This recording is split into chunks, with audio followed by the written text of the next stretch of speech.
આ કેસમાં મોટા સમાચાર આતંકી સંગઠન જૈશ એ મોહમ્મદની સંડોવણીની આશંકા છે। I-20 માં સવાર તમામ લોકોના DNA કરાવવામાં આવશે।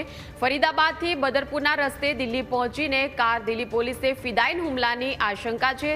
બ્લાસ્ટ માટે એમોનિયમ નાઇટ્રેટના ઉપયોગની શક્યતાઓ છે। I-20 ના રૂટના CCTVના આધારે મેપિંગ કરવામાં આવશે। I-20 માં બ્લાસ્ટના સમયે જેટલા લોકો સવાર હતા તમામના DNAની તપાસ હાથ ધરવામાં આવશે। દિલ્હી બ્લાસ્ટમાં મૃતકોની સંખ્યા 9 થઈ છે। કેન્દ્રીય ગૃહમંત્રી અમિત શાહ આજે ખૂબ જ મહત્વની બેઠક કરવાના છે। સુરક્ષા એજન્સીઓના તમામ અધિકારીઓ સાથે આ હુમલાની તપાસ અંગે તેઓ ચર્ચા કરશે। આત્મઘાતી હુમલામાં સ્પેશિયલ સેલને પણ મહત્વના પુરાવા હાથ લાગ્યા છે। UAPA હેઠળ ગુનો દાખલ કરવામાં આવ્યો છે। UAPAની કલમ 16 અને કલમ 18 હેઠળ કેસ દાખલ કરવામાં આવ્યો છે। I-20 કારમાં આતંકી ઉમર પોતે હાજર હોય, ફિદાઈન બનીને ત્યાં કારમાં બેઠો હોય એ પ્રકારની આશંકાઓ જતાવવામાં આવી રહી છે। NIAને તપાસ જે છે તે સોંપાઈ શકે છે। મૃતકોના DNAની તપાસ કરવામાં આવશે।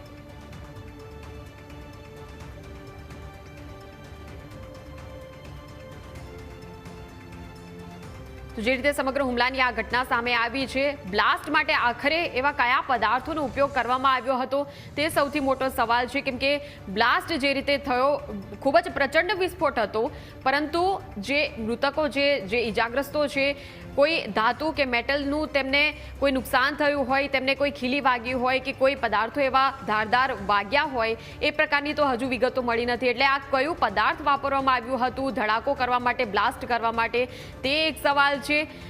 આ જે કાર હતી I-20 કાર, તેની અંદર શખ્સો એ બ્લાસ્ટના સમયે શા માટે ત્યાં હતા? જો તેઓ હતા, શું તેમને બ્લાસ્ટ થવાનો છે તેની ખબર હતી? આ જે 3 લોકો સવાર હતા તેમાંથી એક વ્યક્તિ જે છે માસ્ક પહેરેલો એક વ્યક્તિ, એ પણ તેની વિગતો સામે આવી છે કે આ માસ્ક પહેરેલો એ વ્યક્તિ એ ફિદાઈન હોઈ શકે છે તેવી પૂરેપૂરી શક્યતાઓ છે। જોકે હાલ કંઈ પણ કન્ફર્મ કહેવું એ યોગ્ય નહીં ગણાય, કેમ કે તપાસ ચાલી રહી છે। તમામ જે તપાસ એજન્સીઓ જે છે એ તપાસ કરી રહ્યા છે।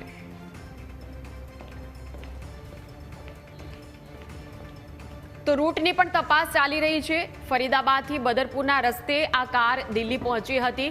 હવે દિલ્હી પોલીસે પણ ફિદાઈન હુમલાની આશંકા જતાવી છે। બ્લાસ્ટ માટે એમોનિયમ નાઇટ્રેટનો ઉપયોગ કરવામાં આવ્યો હોય તેવું દિલ્હી પોલીસે આશંકા વ્યક્ત કરી છે।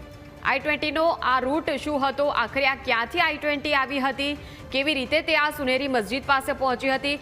શા માટે સુનેરી મસ્જિદની અંદર 3 કલાક સુધી પાર્ક થઈ રહી અને ત્યારબાદ ધીમી ગતિએ આ કાર નીકળે છે અને કારની અંદર શખ્સો પણ સવાર છે? એટલે એક વ્યક્તિ કે જે ડ્રાઈવ પણ કરી રહ્યો હતો, એટલે પૂરેપૂરી શક્યતા છે તેને ખબર હતી કે બ્લાસ્ટ થવાનો છે, કારની અંદર એક્સપ્લોઝિવ છે, તેમ છતાં અંદર બેસી રહ્યા। આ તમામ જે ખૂટતી કડીઓ છે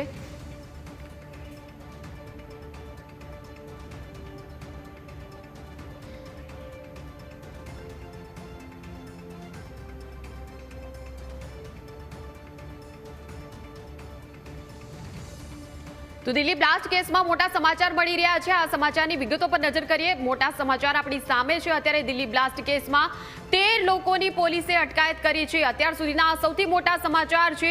સમગ્ર બ્લાસ્ટની તપાસ દિલ્હી પોલીસ કરી રહી છે। આ કાર્યવાહીમાં મોટા સમાચાર મળી રહ્યા છે। 13 લોકોની અટકાયત કરવામાં આવી છે। હાલમાં જ આ સમાચાર મળી રહ્યા છે, સતત આ સમાચાર અપડેટ થઈ રહ્યા છે અને જેમ જેમ અમને અપડેટ મળી રહી છે એમ આપને જણાવી રહ્યા છીએ। દિલ્હી પોલીસે 13 લોકોની અટકાયત કરી છે। આ તમામ જે 13 લોકો છે તેમની હવે સઘન તપાસ, પૂછપરછ હાથ ધરવામાં આવશે। દિલ્હી પોલીસ દ્વારા 13 લોકોની અટકાયત કરવામાં આવી છે। આ મોટા સમાચાર મળી રહ્યા છે। દિલ્હી બ્લાસ્ટ કેસ અને તમામ જે તપાસ જે છે, તમામ સુરક્ષા એજન્સીઓ અને તમામ જે સંસ્થાઓ છે સાથે મળીને સંયુક્તપણે કામગીરી કરી રહ્યા છે। દિલ્હી પોલીસ અને તમામ સુરક્ષા એજન્સીઓ કામગીરી કરી રહી છે। FSL પણ કામગીરી કરી રહી છે।